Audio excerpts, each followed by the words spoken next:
G'day everyone. Well, here we are in episode 5 of solar and battery training. Today we're looking at battery characteristics, all those technical terms that you might have wondered what they were, and helping you understand how to choose the right chemistry for the right application. Okay, let's get started.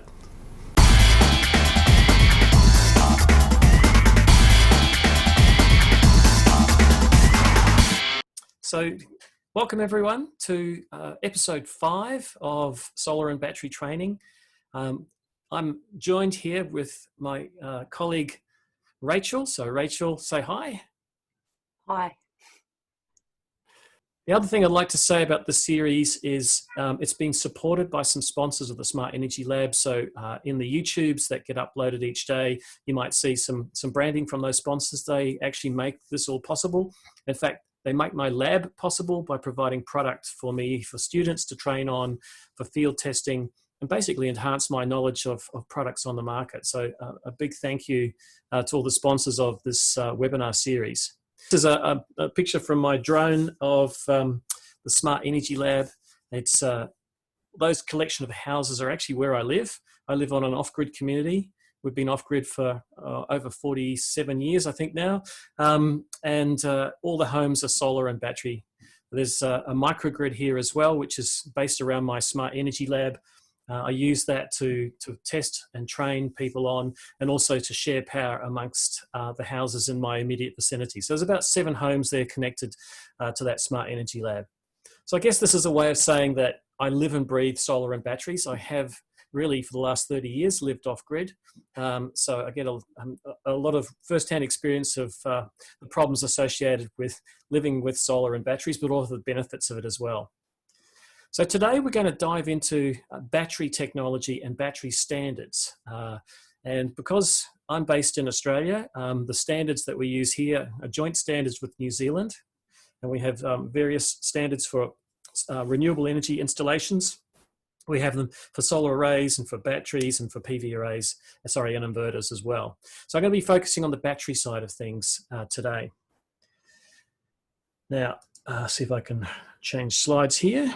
All right, so battery characteristics is what we'll be looking at in some detail. Batteries technically are a chemical storage device that can store energy. What we're looking at is what's known as secondary batteries. That means that they can be discharged and then recharged, as opposed to primary cells, which are a once-use battery. That would be your disposable batteries you might have in your torch or children's toys. We're going to go through some of these technical terms and understand what they are. What is a battery? What is a battery system? What is a cell? What is a battery module? And what is a battery energy storage system, or BESS? We'll be looking at things like discharge rates, charge rates, capacity, state of charge, and depth of discharge. So to hit off, I just want to define some acronyms for a start. You see the term BESS there. BESS is used in the Australian New Zealand standards to represent a particular type of energy system. A BESS is more than a battery. A BESS involves a system that can distribute that energy, usually an inverter. So if you have an inverter and a battery as part of a pre-assembled package, it's known as a BESS. To use brand names, you would think of something like a Alpha ESS, for instance. It's an all-in-one solution with batteries and inverter, or a Tesla Powerwall. There are many products that are categorized as BESSes. As opposed to you have an inverter and you have a battery and you wire them up together. That's 2 separate components that come from possibly different manufacturers, and that's a different product. That's a battery system connected to power conditioning equipment. So, Rachel, have we got any questions come up so far? Yes, but you've covered this for a future webinar. When will you be doing a webinar covering inspecting systems? And thanks for doing these webinars, from Will Kehoe in Katakati. G'day, Will. For those who don't know me, I'm also from New Zealand originally, though I'm based in Australia now. I know, Kati.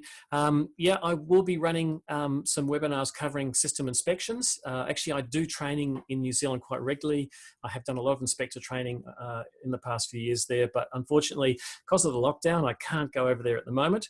But that's why I'm turning to Zoom and doing online as a way of delivering those courses. So yes, I will be providing you with some inspector training. What you can do for me though is, in the chat window, you could send to the panelists a list of fields that you would like covered, if you have anything in mind.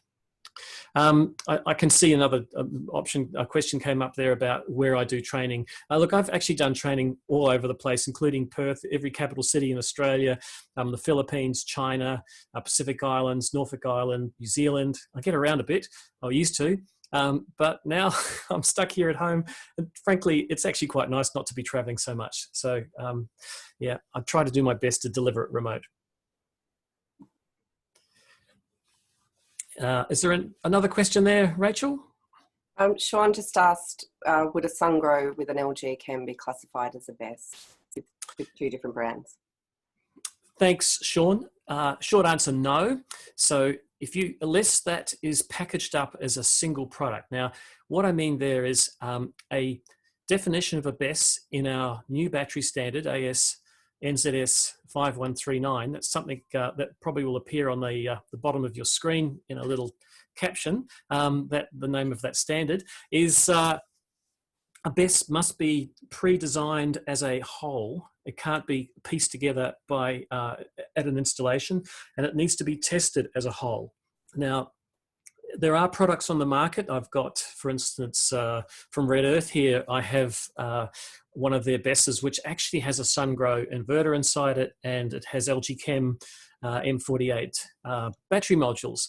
Now, they're both from separate manufacturers, and the whole thing's put together by a company, Red Earth in Queensland, but they had that tested to a standard. They've had it tested to IEC 62109 for 62619, sorry, for lithium batteries. They've also had it compliant to what's not commonly called the best practice guide here in Australia. The best practice guide is a non-standard. It's actually a reference to a collection of standards that you need to have a self-declaration of compliance to. It is actually quite a high bar to attain that, but it is a manufacturer's declaration. And if you have that, you are now a BESS. So I guess, Sean, the answer is yes and no. It depends. Was that SunGrow and LG Chem battery tested as a whole to a standard as a single component? It doesn't actually physically have to be in one box, but there must be no on-site manufacture of components. That means no making up of cables, no selection of ancillary equipment. Everything must be tested and provided by the manufacturer. Okay, there's, I'm not sure if Jatinder's a trainer, but asks, can you train remotely on battery units of competency UEERE 4000 and 5000? Thanks, Jatinder. I'm actually a former TAFE teacher here in Australia. Many modes of training are available. What's often called flexible delivery. That can be face-to-face, online, self-paced learning, etc. I see no problem with being able to deliver the theory components of UE 4001 and 5001 online, but there are practical requirements as well in those units. So only the theory components really are practical to deliver online. So that's the definition of a BESS, as opposed to a separate battery system and a separate inverter, or what's technically referred to as power conditioning equipment. What about a battery? What's a battery? Well, a battery is a component of a battery system. So a battery may have no controls around it. It might be, for instance, a lead acid battery, which is just a collection of cells joined together. And down at the smallest level, a cell is the kind of the smallest divisible component of a battery system. To use a lead acid analogy, you might take 2-volt cells that you connect in series together, to build a 48 volt battery, and you might connect that battery to some control equipment to make a battery system, and you might connect that to an inverter. So discharge rate is another terminology you'll see. Now, this will be defined by a manufacturer. These terms are really important to look up on the data sheet when you're selecting a battery. For instance, just jumping back to me, a manufacturer will specify the conditions under which their battery can be operated. For instance, they might say the discharge rate is 100 amps, but they may say the conditions are it can be discharged at under a certain temperature range. So that's an important consideration, particularly with some of the newer chemistries, which have narrower temperature windows. I'm old enough to sort of have worked in the lead acid world for a long, long time, and we understand the characteristics of lead acid very well. We know that they don't like being cold, but they will still work. You lose capacity down to the point where the electrolyte freezes, which is pretty cold, around about -14, -20 before the electrolyte will freeze. But you lose a lot of your capacity as they cool down, so they become effectively a smaller battery. Conversely, as our lead acid battery heats up, its capacity increases, so you actually have more storage available to you, but its life starts to be shortened significantly. So there's something called the Arrhenius law, which is basically every 10 degrees of rise in temperature of a lead acid battery halves its life. So if it's got a 20-year life at 20 degrees, it might only be 10 years at 30 degrees, 5 years at 40 degrees, 2.5 years at 50 degrees. So that kind of temperature characteristic also affects charge and discharge currents. In the case of, say, lithium-ion batteries don't have necessarily a symmetrical characteristic, which might mean that they can be discharged quite happily to at full power at relatively low temperatures, down to almost zero. But to recharge them is a bit more problematic, and so they often they're a bit fussier about being recharged, depending on the design of the battery system and the type of lithium cells. You might find that recharging them needs to be, relatively warm, like 5 or 10 degrees Celsius or even more, to recharge them at their full rate. So charge and discharge rates are affected by temperature. They're often given in either amps or power kilowatts. So make sure you check those specs. Now, amp hour capacity, this is a term which has been around for a long time, because really it's a term coming from when we used to buy individual cells. What generally you're interested in is how much energy a battery can store and release. Amp hours are only part of the energy equation. Now, I'll just try, see if this is going to work for me, try and draw on top of this. So it's actually amp times hour. So it's not amps per hour. That's the first thing to consider. And if you remember the formula for power, power equals volts times current, right, times time. So you need the time factor in there. And now, if you look at amp hours, we've only got 2 of those 3 components. We've got current and we've got time. We don't have volts. So if you know the amp hour capacity of a battery, to work out its energy capacity, we need to multiply it by the system voltage. All right, so you should now be able to see my, written in red, the little formula I was writing there. So amps times hours is what amp hour represents. Power is volts times amps. Oops, sorry, I just made a mistake there. Power is volts times amps, and energy, E for energy here, is power times time. So lucky I didn't write that before, you would have seen my error. So we actually need to know what the voltage of a battery bank is if we only know its amp hour capacity, to work out its energy storage capability. So to give an example, I'll just clear those off there. If we have a 48 volt at 1000 amp hour capacity battery system, we multiply those together, so therefore 48 times 1000. Now, because we're talking in amp hours, the answer is going to be watt hours, which is a rather huge amount of watt hours. We'll probably convert that to kilowatt hours, therefore 48 kilowatt hours. So that's how we'd work out the notional capacity of a battery if we know its nominal voltage and we know its amp hour capacity. Be aware though that the nominal capacity of the battery is not the same as its usable capacity.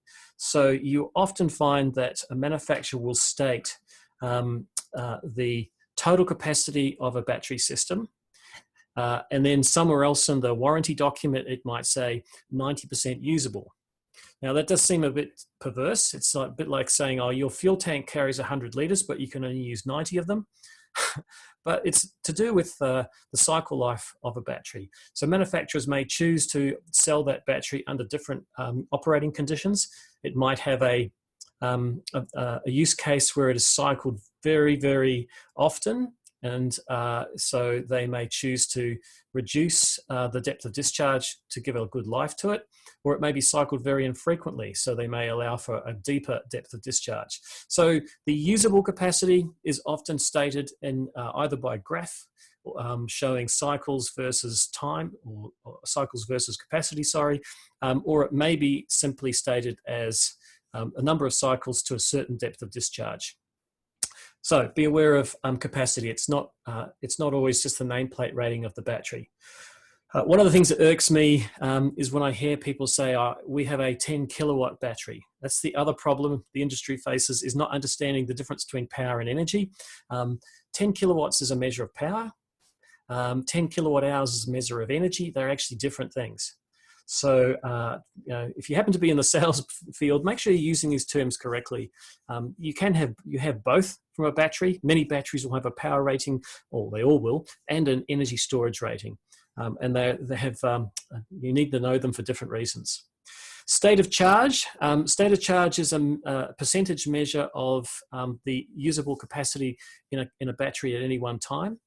So if you've taken out half the energy from the battery, its state of charge is 50%. If you take out 3/4 of the energy from the battery, its state of charge might be 25%. Depth of discharge is just the reciprocal of that. So if you say the battery has gone to a depth of discharge of 90%, that means you've taken out 90% of the energy and the state of charge remaining is 10. So it's just another way of referring to the same capacity, but in reciprocal. Okay, Rachel, do we have some questions? I have muted myself, sorry. There are a couple of questions here. John Brown asks about sub-zero performance. I'm hoping you're talking about batteries, John. Thanks, John. Well, I think I mentioned that it depends on the chemistry, how cold you can go. There are batteries that love heat. There are batteries that hate cold. And there are batteries that work over a wide temperature range. So understanding the limitations of the chemistry. Just to give you some rough indications, lead acid batteries typically like to be in a somewhat similar temperature to what humans like. So, around the 20-degree mark will give you the best balance of lifespan and capacity, but they can go down to very cold temperatures, but with reduced storage capacity, and they can go up to quite high temperatures, but with very reduced lifespans. There are some chemistries which become unstable at higher temperatures. And so the lithiums generally have quite strict controls around their maximum temperature because they can get to a situation where thermal runaway is a risk. And also at the low temperature range too. So when they get very cold, it's hard to charge them. So that's actually one of the functions of a quality battery management system, is to protect a battery from being operated outside of its safe conditions. Here at the Smart Energy Lab, I've got some very unusual batteries. I've even got some which are operating at very high temperatures. I have a sodium nickel battery that operates at 265 degrees Celsius. That doesn't mean it's a tub of boiling liquid. It's actually in a perfectly safe sealed stainless steel battery module. You can sit on it. It's just slightly warm when it's operating, but the electrolyte itself is salt, and it doesn't get liquid till it's 265 degrees Celsius. That means it's very, very tolerant of hot conditions. In fact, the hotter it is, the less work it has to do to maintain its internal temperature. The only limitation is the electronics around it that operates it. many of the flow batteries, for instance, viscosity is a problem because they actually pump liquid around inside their plates. The colder they get, the more viscous that liquid becomes, and they don't operate so effectively. So I guess, John, it's a really complicated question to answer, and it's something that you should be very careful when selecting a battery type to suit the temperature range that you choose to operate it in. John mentioned they get down to minus 15 degrees. So, yes, lots of things to consider there. There are several questions relating to batteries here that I would like to ask you. You may cover them soon anyway, but I'll let you know. So there's about 4 so far. Does the discharge speed of a battery have an impact on battery life? That's from Jenny North. Okay, so it's really hard to make any sweeping statements when you say the word battery. You really need to say this particular chemistry and even down to this particular brand of product. Sort of to go back a bit to John's question about temperature, at minus 15 degrees, you may choose to use a battery that has a heating circuit to maintain its safe operation.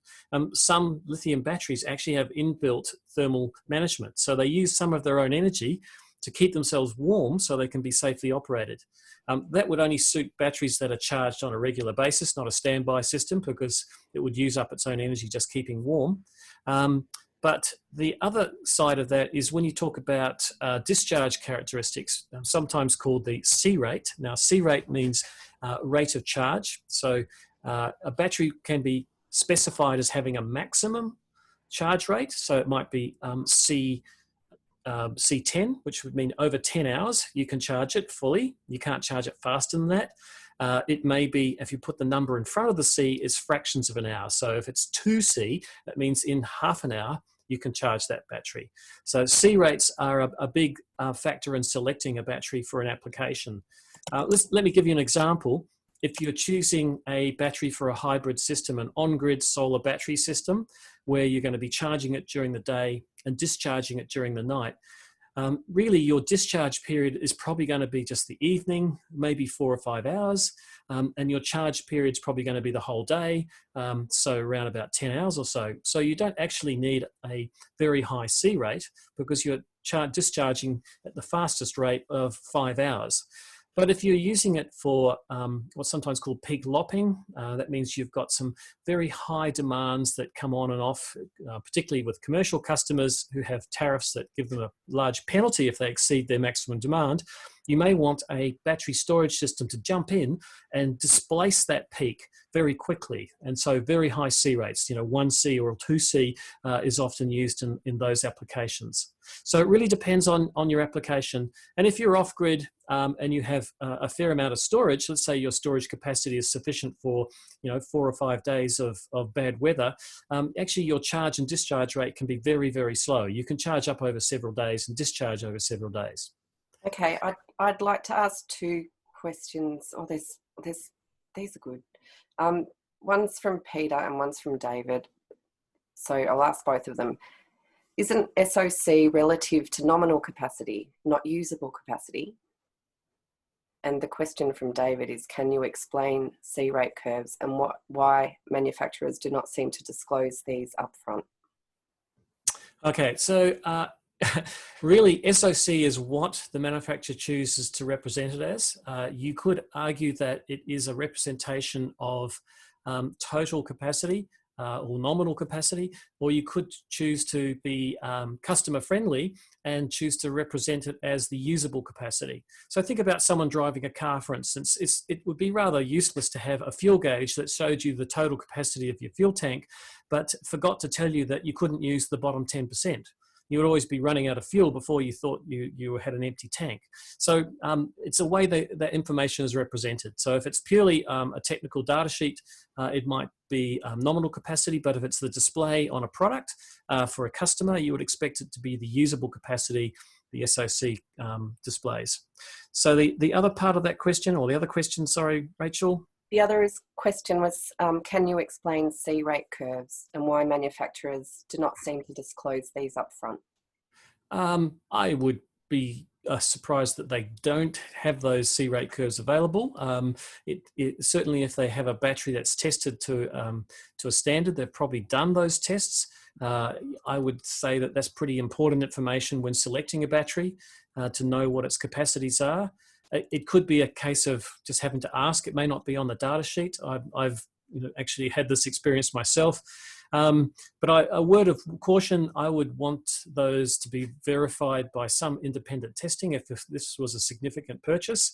Really, there is sometimes self-declared C rates which may not be tested to anything. So this is still an area where we're not up to speed as an industry.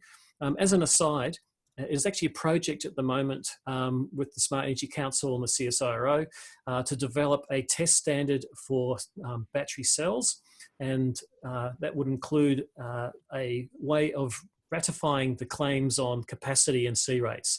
That's probably still a few years down the track, but we are moving towards having, be able to compare apples with apples correctly. Some other terms, I think I've just started talking about these. Oh, no, I haven't. I was talking about SOC. Battery characteristics, nominal voltage. Now, you hear the term thrown around, oh, this is a 48-volt battery. And they might say this inverter is suited to 48-volt batteries. In a way, that's a hangover from the days when lead acid was the norm. The actual cell voltage will vary between charge and discharge, but manufacturers will often state a nominal cell voltage based on a steady state. And for instance, a lead acid battery is a nominal 2-volt cell. Now that doesn't mean it's fully charged, and doesn't mean it's fully empty. It's just kind of somewhere in the middle. Whereas a lithium cell might be more like 3.6 volts per cell, up to 4 point something. And so that nominal voltage of a battery system depends on how many cells are in series. So many of the 48-volt equivalent lithium batteries are actually more likely to be 52 to 54 volts nominal, depending on how many cells are in series. Why does this matter? Well, actually, volts times amps is power, and if you have more volts, you have more power. So actually, a battery that's operating a little bit higher in that voltage window can deliver more power at the same current. Cutoff voltage is the point at which protection is usually applied to a battery system, whether that's done by the PCE, the power conditioning equipment, such as an inverter or a charge controller, or it can be done by a battery management system, something that is embedded in the battery itself that protects it from over discharge. The reason for that protection depends on the chemistry. In the case of a lead acid battery, certainly with a flooded lead acid battery, if you discharge it to 0 volts, you probably won't be able to charge it again because the electrolyte completely turns into water, and you've got no conductive electrolyte to recharge. Whereas a lithium battery becomes very unstable if you take it down to 0 volts, and it's very difficult to, or impossible to safely recharge that. Absorption, now there's a lot of terms which aren't really well defined. You'll hear terms like bulk, boost, absorption, equalization, float, long-term float, short-term float. These are all industry terms for the way we manage the charge cycle of a battery. A very kind of simple analogy, and I'm just going to see if I can draw on here. Just bring up my drawing pad. Here we go. Is many batteries will be charged at a fairly fast rate until they reach the point where you need to ease off. And so there's a charging characteristic known as constant current, constant voltage charging profile. This would look something like this. See if I can draw this graph for you here. So we might have a charge current of a constant amount. So let's say this is current. And so let's say that's 50 amps. We're charging at 50 amps. And on the other axes, I'll do it in green, we've got cell voltage. And the cell voltage will rise. So the cell voltage will increase as we charge the battery. And so we might see the cell voltage going up and up and up and up and up like this. Now, at some point, we reach what's known as maximum. So this point here is the maximum that we want to charge that cell to safely. So the charging device, whether it's just purely a battery charger, an inverter, or a maximum power point tracker, will then reduce the charge current generally in a somewhat it could be curved or it could be a fairly sudden drop, so that the voltage maintains fairly linearly. So this becomes held at a certain point. Now, depending on the chemistry, that may occur for a certain period of time, and then it may drop to a lower point. Now, what we're seeing here is the bulk phase of charge, the absorption phase of charge, and the float. Now, float is a term for a voltage at which the cells can be held for a long period of time without damage. Now, that of course does depend on the type of chemistry you're using. To just do a simple contrast between lead acid and lithium, for instance, a lead acid battery is typically charged in this mode, what's called constant current, constant voltage charging, and that absorption period may be 1 to 3 hours. That means that a lead acid battery, you can't fully charge it in a hurry. You can bulk charge it to about 80–85% capacity, and after that you have to slow down. That's red line dropping away as the current being diminished as you gently push in the last part of the charge. If you don't do that, you cause the cell to go to an excessively high voltage and start to gas and lose some of its electrolyte, which is not a good thing for sealed cells. After that absorption period's finished for a lead acid battery, it can drop to a lower voltage and be sustained at that for a very long time. So sometimes the float is just a fixed voltage for forever. On a daily cycled system, there'll just be one float voltage. But if it's a battery system that's on standby for months, like a recreational vehicle parked in a holiday hut camp, it might have a long-term float setting as well. To contrast this with a lithium batteries can be charged fast and stopped. And so you can do the bulk phase and stop, and therefore you've got a fully charged battery. Some manufacturers manage this a little bit differently. Some lithium batteries management systems will ease off and not charge the last 5%, or they may even manage the last 5% by using it for balancing, and for long-term storage may even discharge that top 5% to stop excess pressure inside the cells. So all of this is usually managed by the charging device, and it's something that is one of the reasons you have to have a charge controller or inverter suitable for the chemistry that you're working with. I've got a couple of definitions, and there is one unrelated question, but you can come back to that. The definitions are, can you tell us what end voltage is? If a cell is nominal voltage 2 and its end voltage is 1.85, what does that mean? Okay, it sounds to me like you're talking about a lead acid battery, and if you've got a data sheet for that battery that shows you amp hour capacity over certain C rates, they'll often say at what point they finish the discharge. So for very high rates of discharge, C1 for instance, or over 1 hour, the end voltage might be 1.6 volts per cell. But for slow long-term discharge, say over 100 hours, the end voltage might be 1.8, 1.85. Really, the end voltage just represents the point at which you should stop that test to prevent permanent damage to the cell. And when you're doing a very rapid discharge, just the internal resistance will cause some of that voltage drop as well. So I hope that explains end voltage. Okay, and battery health. For example, if a battery's been installed for 9 months and it's showing 98% health. Okay, so battery health is, once again, an industry term for a range of factors. So it might be how many cycles that battery has done. It might be some algorithm for calculating the battery's round trip efficiency. So has it lost its capacity over time due to wear and tear in cycling or environmental conditions?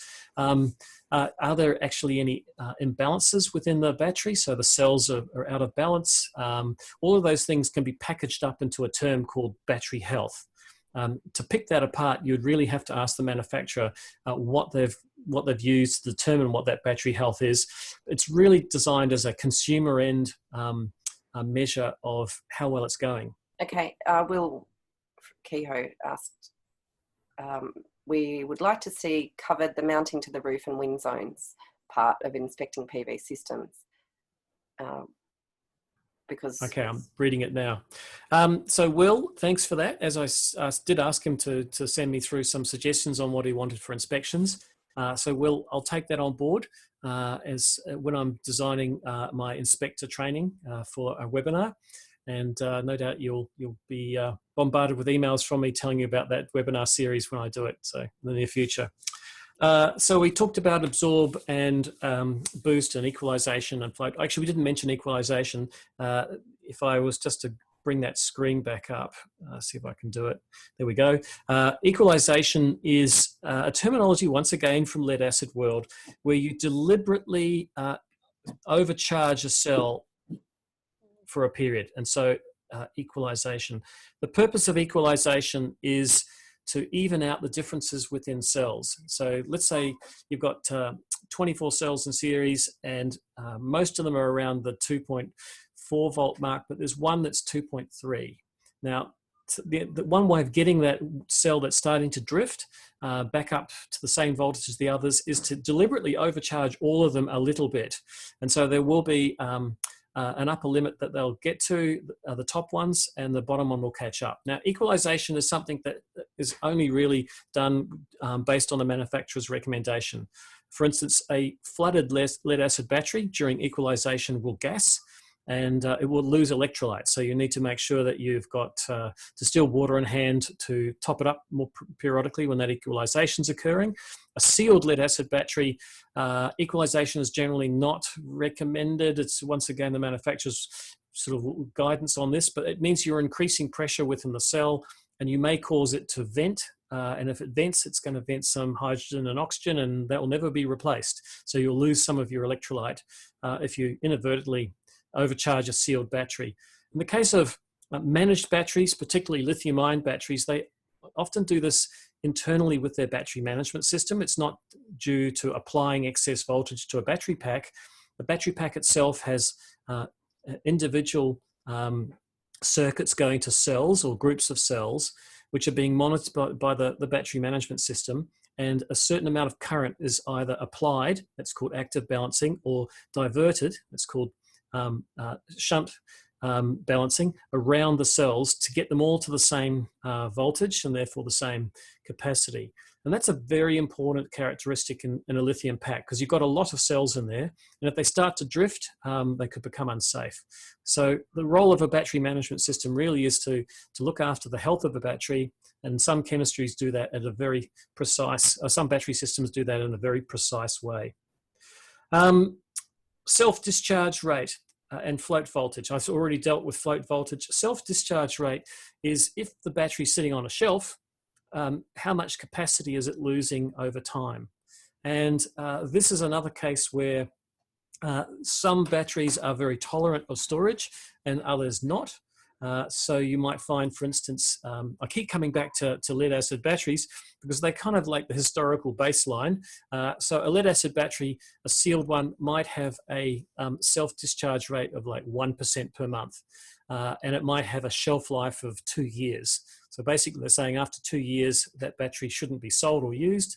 And it's self-discharge at 1% gives you an idea if it's a storage system that's periodically charged, how much it will lose. You have some battery systems that are not designed for standby applications. They need to be actively charged all the time. So for instance, a sodium nickel battery actually has to keep itself warm. And unless you've got a external source of power, if you leave that battery just sitting, it will cool down and probably overnight turn off. So you could say it's got a very high self-discharge, but it's not designed for being left on and not used. I should point out, though, that sodium nickel batteries can be fully charged, can be turned off and stored as a block of cold salt. And when you heat them up again, you've got a fully charged battery. So self-discharge varies. And you would look at your battery, your application, whether self-discharge is a significant issue. For a daily cycle system, it's probably not. But for a system that's standby or periodically charged, it is. Lastly, design life. Design life is a manufacturer's representation of how long this battery should last. Now, there's a lot of fluff around these terms. You'll hear things like Oh, it's got a design life of 20 years, but a warranty of 10. Well, what does that mean? Well, we hope it's going to last 20, but we will only pay you for failure up to 10 years.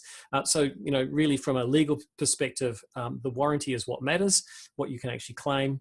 The design life might be with a lot of conditions around it. So if it's treated in a certain way, you may achieve longer life from it. Another way of talking about design life is how many cycles the battery does. Now, this is also an area where there's a lot of ambiguity. For instance, what is the definition of a cycle? You would think a cycle means charging and discharging, but actually I've seen written in some specs, a cycle is discharge, another cycle is charge. I kind of like that definition. So like next time I'm going for a run around the footy field, halfway around, that's once, the other half, that's twice. So I get to do more cycles of the footy field. So yeah, look at the fine print when cycle's being defined. It also may mean a cycle is a full discharge and a full recharge, or it might mean any amount of charge and any amount of discharge. So there's not necessarily a linear relationship between depth of discharge and cycles and cycle life. This is where the warranty conditions around the battery matter. So generally, a lot of battery manufacturers give you both. It's a bit like a car warranty, so many years or so many kilometers. So in case of batteries, it might be a 10-year warranty or 4,000 cycles, whichever comes first.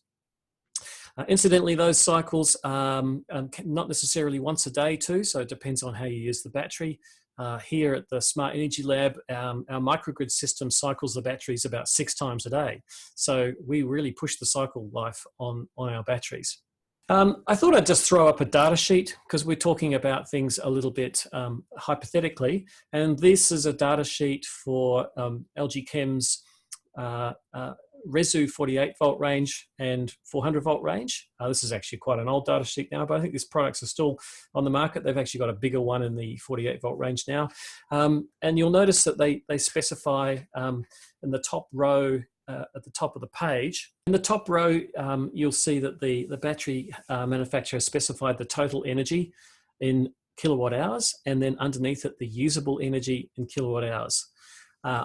As a designer, the only thing you're interested in is the usable capacity. Salespeople are more interested in the total energy because it's a bigger number. Sounds better. So make sure you only use usable capacities when you're designing a system. Once again, things like nominal voltage, you see it's a 48 volt battery, but actually its nominal voltage is 51.8. And its operating range is listed there from minimum to maximum. Now, those are the voltages which the battery management system inside this battery will protect it to. So it may isolate the battery if it's outside of that range. The power rating, this is something you have to look at carefully if you've come from a lead acid world where a lead acid battery has a very soft sort of power limit. Like you can often get a lot more current out of them than they're designed to be operated at continuously. Lithium-ion batteries often have hard limits. That means you hit that limit, it turns off. So you've got to be a bit more cautious with your designs with lithium to make sure that you have the maximum power capable in your battery system to support the load demand. In the case of these batteries here, you'll see they give a maximum power and then a peak power for 3 seconds. So it's not a lot more. If you take the right-hand column, the 10 kilowatt hour Resu 10, it's 5 kilowatts continuously, 7 kilowatts for 3 seconds, and then it's off. And by the way, many batteries, when they turn off, like they doesn't come back on again. You've got to go and intervene and turn that battery back on. So from a customer's perspective, it means lights go out, they wander around in the dark, try to find the reset button for their battery system. So it's not something you want to happen on a regular basis. Is there a resource available where batteries have been tested in the field and people can make an educated choice on which one to purchase? Yes, indeed. Through ARENA funding in Australia, IT Renewables, which is ITP Renewables in Canberra, have built the most comprehensive test facility for testing battery systems that are on the Australian market. All the data is available free online. just trying to remember the URL. You might look it up for me, Rachel, and put it in the caption field. But I think it's the Battery Test Lab or Battery Lab, but it's in Canberra anyway, and it's a great place to compare. Now, they've done this testing, longitudinal testing, over many years of different systems, and they've shown, failure rates, loss of capacity, where there's been some anomalies where a battery's replaced for some reason, and all of this is public data that you can look at. Personally, a lot of my experience comes from just testing products here at the Smart Energy Lab. I don't do cycle testing in a very prescribed way like the Battery Lab does, the Battery Test Lab in Canberra does, but I certainly use them on a daily basis, often connected to homes, and understand how they work in real world conditions. So thank you, Ruth. Ruth just posted it there. It's the batterytestcentre.com.au. Excellent. So it's a really good resource that's made publicly available due to ARENA funding. So ITP Renewables produced that site, or built that site. There are a couple of questions relating to battery discharge cycles and whether it's going to reduce the life of a battery. So someone asked, if I only need the absorption stage of a battery, and I'm not running them down to where they need bulk, is it going to prolong the life of my battery? And another one is, if we don't use the full discharge of the battery and charge it again, will I lose life cycles? But I wanted to stress that there's many factors that prolong or decrease the life of a battery. There's no answer for one specific characteristic. Yeah, thanks. I think, Rachel, you summarised it well there. In fact, I would suggest that if you're asking questions about batteries, you actually say what type of battery, at least the chemistry that you're talking about, because it's a bit like saying which is the fastest dog. Well, it's probably going to be a greyhound, but or which is the best dog, who knows, or best cat. There's a whole lot of factors that affect the characteristics of a battery. But to try and interpret that question about using a battery at a certain state of charge or under a certain charge regime, take a lead acid battery, for instance. The less you use it, the longer it lasts. Now, there's a perverse incentive there. Why would you buy something that you don't want to use? So we just accept that we're going to use its capacity, and therefore it's going to wear out. If you're choosing a battery for a specific application, let's say it's on standby, it's a backup system like a UPS in a data center or for a business, and it's actually not being cycled at all, it's probably going to be sitting at the same voltage for a very long time. And so it won't be going through a normal charging profile. Depending on the chemistry, it might be sitting at a much lower voltage than it would normally be charged to because of that longevity of staying at the same state. Some batteries even get exercised, so that can be for fault detection reasons. If you have a battery system on standby for a long period of time, when you need it, it might not be there because you've never actually tested it. So cycling for testing as well. So I just looked across at the Q&A there. Nissi was saying for lithium-ion batteries, so I'm not sure what Nissi was referring to. Did you pick that one up for me? That's regarding the whether they can just, I think, Nishi, there's a few flashing by and I don't always get your names.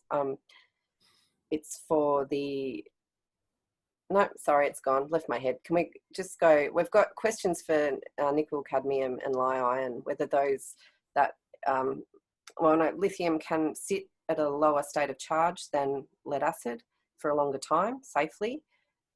But it really is about how you use them. But yeah, nickel cadmium question, same. And there was another question Jason asks, many gurus for off-grid solar seem to think lithium should not be used in those installations, but what are your thoughts? Is it okay? Actually, I think I'll go for Jason's question. Yeah. Because Jason, I was probably with that group of old-time gurus that lithium wasn't suited to off-grid if you had asked me maybe a few years ago. And I suppose that's because off-grid systems require a really high level of reliability.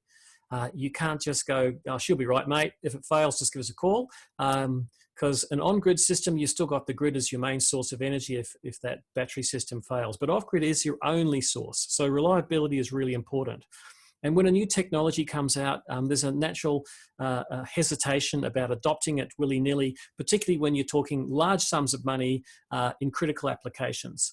But from my experience, lithiums have proved themselves capable of delivering energy and reliably. And so that really comes down to the manufacturer too. So we now see lithium battery manufacturers have been in the market, 5 to 10 years. They've got experience now. Their products have been out there. They've been on test regimes and there are test standards for them. And they do have many advantages over lead acid. Perhaps one of the biggest ones is the usable capacities. Lead acid, because of its dislike of being discharged deeply, is often only discharged to 50 or 60%. And so you're not using all the capacity of your battery. Also, a lithium battery can be modular, so you may be able to add more battery modules as your needs for storage increase. Whereas lead acid generally is use it and then replace the whole system. You can't just tack on more cells as you need them. So yeah, I think I've changed my mind. I think lithium's there now. It may not be the only solution though, but it's started to take a strong foothold. And from just a practical point of view, they're a lot lighter and easier to move and not full of acid. So there's a transport issues associated with that. Well, Glenn, it's time to become an expert in electric vehicles for you. Thanks, Peter. The energy reported by a current clamp on the AC feed to a hybrid vehicle has suddenly jumped by 10%. So that's the energy, or the current has jumped by 10%. I'm not sure. What might be the cause? The car is 5 years old. Okay, well, don't know. I would be asking the manufacturer that question. Like I said, I'm not really an expert on EVs, so I don't want to just make stuff up.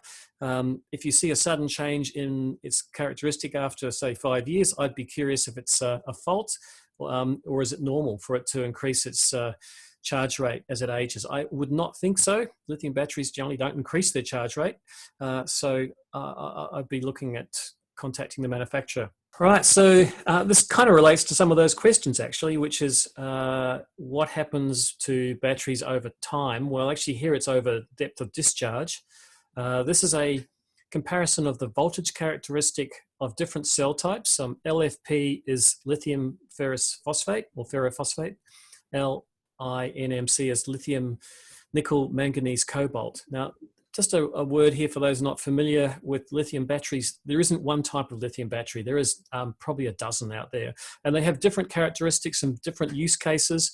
In the energy storage market, you will see lithium ferrophosphate and lithium nickel manganese cobalt very dominant, but also lithium titanate starting to come in there now as well.